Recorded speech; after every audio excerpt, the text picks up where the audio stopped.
प्रदेश में इंसानी जान के दुश्मन बन चुके आदमखोरों पर शिकंजा कसने के लिए अब मुख्यमंत्री योगी आदित्यनाथ एक्शन में आ गए हैं। मीटिंग कर अधिकारियों को सख्त निर्देश दे दिए गए हैं। साफ कह दिया गया है कि हर हाल में आदमखोर भेड़िए और आदमखोर बाघ को पिंजरे में कैद किया जाए, जिससे 35 से ज्यादा गांव के लोग चैन की सांस ले सकें।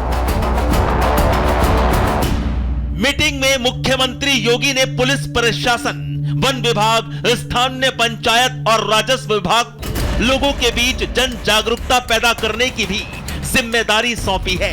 निर्देश दिए हैं कि लोगों को सुरक्षा के उपायों की जानकारी दी जाए। इसके साथ ही वन विभाग को निर्देश दिया है कि अतिरिक्त वन विभाग कर्मियों को तैनात कर उन्हें बहराइच, सीतापुर, लखीमपुर, पीलीभीत, बिजनौर सहित आसपास के जिलों में लगाया जाए, जहां वन विभाग के ये कर्मी पुलिस के साथ मिलकर ज्वाइंट पेट्रोलिंग करेंगे। मतलब साफ है कि इन आदमखोरों के हर कदम पर नजर रखने की अब पूरी तैयारी है।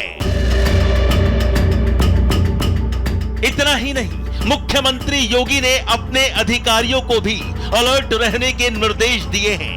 सीएम योगी ने साफ कर दिया है कि अब अधिकारी भी इन जिलों में कैंप करेंगे, जिससे हालात पर जल्द काबू पाया जा सके।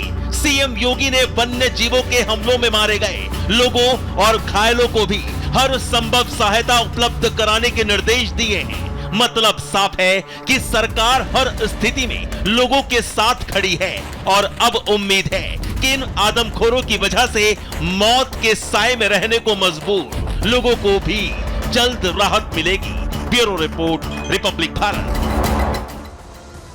तो कितने बड़े स्तर पर यह ऑपरेशन चलाया जा रहा है इन्हें पकड़ने के लिए, वो जानकारी अब आपके सामने रख रहे हैं, क्योंकि करीब 350 पुलिस कर्मियों की तैनाती इन इलाकों में की गई है, जिससे जल्द से जल्द इन पर शिकंजा कसा जाए। करीब 50 वन कर्मी भी तैनात किए गए हैं। इसके अलावा 25 टीमें हैं जो लगातार गश्त कर रही हैं, उन तमाम इलाकों में जारी हैं जहां जहां इनके पहुंचने की खबर मिलती है।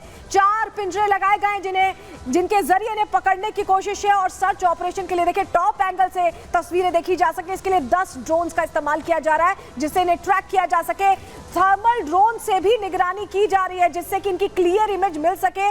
8 थर्मो सेंसर्स लगाए गए हैं जिससे कि जहां से भी गुजरे इन्हें पकड़ा जा सके। नदी के कछार में कॉम्बिंग की जा रही है क्योंकि कहा जा रहा है कि उसी इलाके में ये टहल रहे हैं। हाई मोस्ट लाइटें भी लगाई गई हैं, मोस्ट लाइटें लगाई गई हैं जिससे इन्हें आइडेंटिफाई करने में दिक्कत ना हो। लेकिन आपको बताएं कि ये जब सब कुछ किया जा रहा है, इतनी तैनाती कर ली गई है, हर तरह से मुस्तैदी बरती जा रही है, इसके बाद गांव वालों को भी ये कहा गया है कि वो मुस्तैद रहें, वो अटेंटिव रहें और इस तरह की अगर घटनाएं उन्हें सामने मिलती हैं तो उसको लेकर वो रिपोर्ट भी करें। और ये देखिए, ये तस्वीर जो बहराइच से हम आपको दिखा रहे हैं, यहाँ पर ये भेड़िया स्पॉट किया गया है और ये थाना हरदी इलाके की तस्वीरें हैं जिसे स्थानीय निवासी ने रिकॉर्ड किया है, क्योंकि स्थानीय निवासियों को कहा गया है कि वो चौकन्ने रहें, वो सतर्क रहें और यही वजह है कि उन्होंने भी अपने कैमरे में रिकॉर्ड किया और उसके बाद जानकारी पहुंचा दी डीएफओ तक। वो जो फॉरेस्ट रेंजर्स हैं उन तक पहुंचा दी गई जानकारी कि वो जल्द से जल्द इन्हें पकड़ लें, जिससे कि पूरे इलाके में जो डर का माहौल है वो शांति में तब्दील हो सके। तो अब गांव वाले भी सतर्क हैं, लगातार वो भी ये कोशिश कर रहे हैं कि जितनी जल्दी हो सके ये पकड़ में आ जाए, क्योंकि डर और दहशत का माहौल लगातार बना हुआ है। ग्रामीण भी सतर्क है, घटनाएं बढ़ रही हैं। और अब चलिए आपको जल्दी से आंकड़ों के जरिए बता देते हैं कि अब तक कितने लोगों को जद में लिया गया है। देखिए, आदमखोरों का आतंक है। बहराइच में 10 मौतें, 10 लोगों को मौत के घाट उतार चुके हैं और इसके अलावा 51 लोगों को घायल कर चुके हैं। बहराइच के इकलौते ये आंकड़े। और अभी तो सीतापुर में भी भेड़ियों का टेरर देखा जा रहा है। बहराइच के आंकड़े ही बता रहे हैं कि ये कितनी चिंता की बात है और यही वजह कि इतनी बड़ी टीम जो हम आपको बता रहे हैं, ऑपरेशन आदमखोर के जरिए, इतनी बड़ी टीम के जरिए इनकी तलाश की जा रही है। वहीं डीएम बहराइच ने बताया, मोनिका रानी ने, कि किस तरह व्यवस्थाएं और ज्यादा मजबूत की जा रही हैं, कैसे नाइट में विजन कैमरा से, कैसे ड्रोन से निगरानी बरती जा रही कि जल्द से जल्द इन्हें पकड़ा जाए। सुनिए क्या कह रही है दी। अलग अलग समय पे हो रही है। एक घटना से दूसरी घटना के बीच में 5 से 6 दिन का समय रहता है। इसमें विशेष समस्या ये आ रही है कि एक गांव में ना होकर अलग अलग गांव में हो रहा है और एक नया गांव चुन लिया जा रहा है उसके द्वारा। वन विभाग द्वारा 4 पकड़े गए हैं और जो पुलिस की टीम है, प्रशासन की टीम है, वो लगातार लोगों को जागरूक कर रही है। 4 हम लोगों ने पकड़े हैं और वन विभाग लगातार प्रयास कर रहा है, बाकी भी पकड़े जाएंगे। मैं आपके माध्यम से यही अपील करना चाहती हूँ कि थोड़े दिन लोग जागरूक रहें। और देखिए, कल रात भी हमले हुए हैं और उसके बाद लोगों में डर है। लोग सोच रहे हैं कि आखिर कब ये पकड़े जाएंगे। जो पीड़ित हैं उनका क्या कहना है, किस तरह से इस समस्या से दो चार हो रहे, कैसे अचानक वो भेड़िया आता है और हमला करके चला जाता है, सुनिए जरा। 4 बजे भोर में हम दरवाजा खोल करके बाथरूम गए और उधर से जब हम वापस आए तो 4 पाई पर लेट बैठे थे। जैसे हम बैठे तब से वो जानवर जा करके हमारे पर हमला किया, नट्टी पर पकड़ लिया, पूरा नट्टी पकड़ लिया। और हम जब कर देखा पकड़ लिया है तो अपना जान बचाना तो है, जो ऐसे लेटे थे तो मार डालता हूँ। बगल से जब पकड़ा है तो उसका मुंह हमारे हाथ में आ गया, तो ताकत लगा करके जब उसको छोड़ा तो वो हमारा गर्दन छोड़ दिया, तब हमारे आवाज़ निकली, तब वो छोड़ के भागा। तो अब कल रात भी इन भेड़ियों ने 3 लोगों को अपना निवाला बनाया और सवाल यही है कि आखिर इनका टेरर कब तक रहेगा। बहराइच में अब तक देखिए 10 लोगों की मौत हो चुकी है। भेड़ियों के हमलों में अब तक 51 लोग, जो आंकड़ा हमने आपको बताया भी था, 51 आंकड़ा आप समझिए। भेड़ियों के हमले में लोग घायल हुए हैं, जिन्हें अस्पताल ले जाया गया, इलाज कराया गया। और बीती रात 3 अलग अलग जगहों पर यह हमला किया गया इन भेड़ियों की तरफ से। 2 बुजुर्ग महिलाओं पर हमला कर उन्हें घायल किया गया, जिन्हें अस्पताल भेजा गया। वहीं मां के पास सो रही 3 साल की मासूम बच्ची को इन भेड़ियों ने अपना निवाला बना लिया।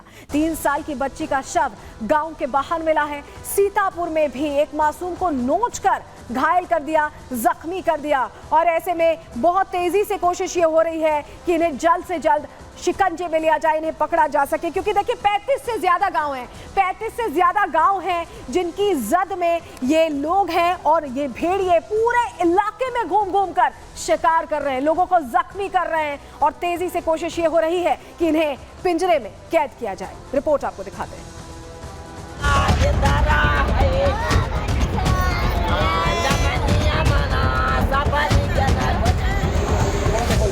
उत्तर प्रदेश में आदमखोरों का टेरर बढ़ता ही जा रहा है। दिन बीतने के साथ ही मौत का ग्राफ भी ऊपर बढ़ रहा है, जिससे लोगों में डर, बच्चों में खौफ है और आदमखोर भेड़िए अपने शिकार की तलाश में दिन रात खुलेआम घूम रहे हैं। आदमखोर जानवरों का आतंक इतना है कि 35 से ज्यादा गांव के लोग मौत के साए में सांस लेने को मजबूर हैं। आदमखोर जानवरों के हमले में अब तक 10 से ज्यादा मौतें हो चुकी हैं, जबकि 51 लोग घायल हैं। यूपी में बहराइच के गांव-गांव में हाहाकार मचा हुआ है, लेकिन ये भेड़िए पिंजरों से दूर इंसानों को अपना निवाला बना रहे हैं। वन विभाग ने, जैसे हमने पहले बताया, एक स्पेशलाइज्ड रिवाइज्ड प्रोग्राम बनाया है, जिसके तहत नए लोग भी इसमें शामिल किए जा रहे हैं, उनको बाहर से बुलाया जा रहा है। रविवार रात भी बहराइच में इन भेड़ियों ने 3 अलग अलग गांव में हमला कर 2 बुजुर्ग महिलाओं को घायल कर दिया, जिनका अस्पताल में इलाज जारी है। तो वहीं गुरुदत्त सिंह गांव में अपनी मां के पास सो रही 3 साल की बच्ची को उठा लिया, जिसका शव गांव के बाहर मिला। आप कहाँ थे उस समय जब भेड़िए ने हमला किया? हम वहाँ नहीं थे, अकेले सोए थे। हाँ। उसके बाद कुछ तो बच्ची कैसे भागा, कैसे हल्ला हुआ? हल्ला हुआ जब इनका कौन में के छोड़ाए पैन अपन कुछ दिखाए गए हिम्मत, तब छोड़ाए तो भागे हैं, तब चिल्लाए हैं थोड़ा बहुत। यूपी के सीतापुर में भी ये भेड़िए गांव वालों की नींद के दुश्मन बन गए हैं। यहाँ परसेरा शरीकपुर गांव में इन भेड़ियों ने घर में अपने बच्चों के साथ सोई मां पर हमला कर दिया। इतना ही नहीं, मासूमों को भी नोचकर घायल कर दिया, जिससे इस गांव के साथ साथ आसपास के इलाके में भी दहशत का माहौल है। Bureau report, Republic Bharat.